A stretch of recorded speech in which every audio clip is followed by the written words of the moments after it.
Сегодня фильм «Май-декабрь», 2023 год, автор сценария Сэмми Берч, режиссер Тодд Хейнс, в ролях Натали Портман, Джулиан Мур, Чарльз Мелтон. Бюджет 20, сборы где-то пишут 3 миллиона 115, где-то 2,4 миллиона долларов.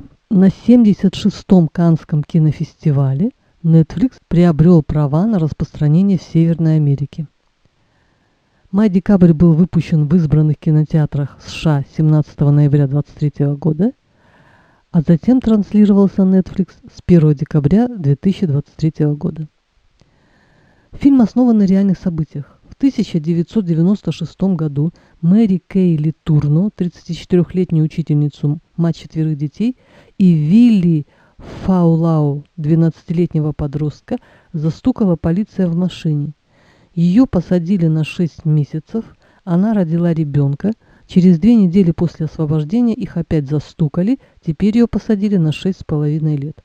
Там она родила второго ребенка. За детьми ухаживали Вилли и его мать. В 2004 году она освободилась, и они поженились. В 2017 году мужчина пытался развестись, но затем отозвал бумаги. Спустя 2 года начал жить с другой женщиной. Вскоре после развода у Мэри Кейли Турно выявили онкологию, и мужчина вернулся ухаживать за бывшей супругой. Она скончалась в 2020 году в возрасте 58 лет. Эту всю информацию я нашла после просмотра фильма, поэтому, когда начинала смотреть фильм, не могла понять, кто кому и кем приходится. Но постепенно до меня все дошло. Сюжет пересказывать не буду. Скажу только несколько слов о моем отношении к подобным бракам. Конечно, у каждого своя судьба. Ни Джордж, ни Грейс, это уже имена персонажей, не планировали этого. Но так случилось. Актер Чарльз Мелтон британо-корейского происхождения.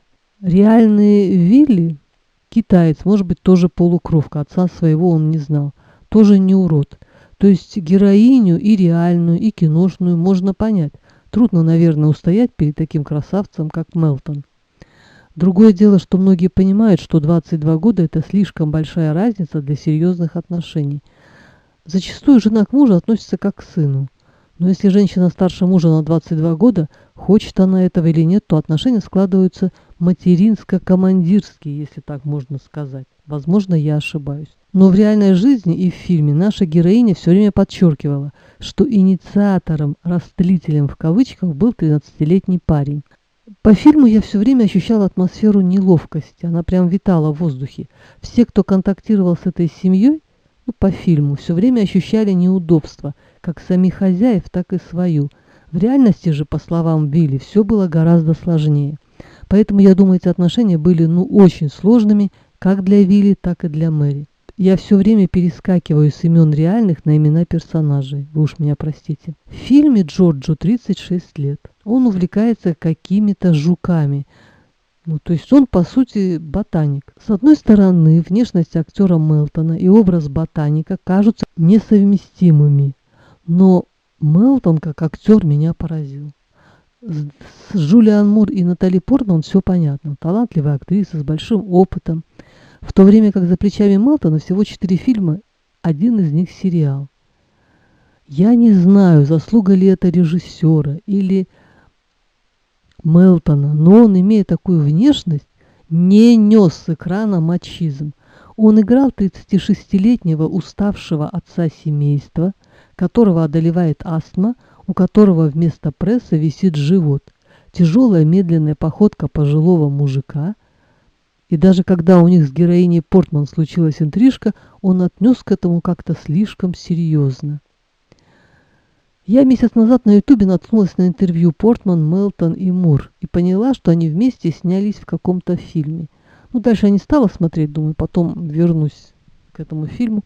Сегодня я вспомнила, нашла этот фильм, посмотрела. Он не захватывающий, не напряженный, жанры не предполагает. В принципе. Слезы не льются рекой, они вообще не льются. Но посмотреть, мне кажется, стоит, хотя бы из-за Чарльза Мелтона. Или он очень умен, или очень талантлив, а может и то, и другое. Удивительное сочетание красоты и таланта.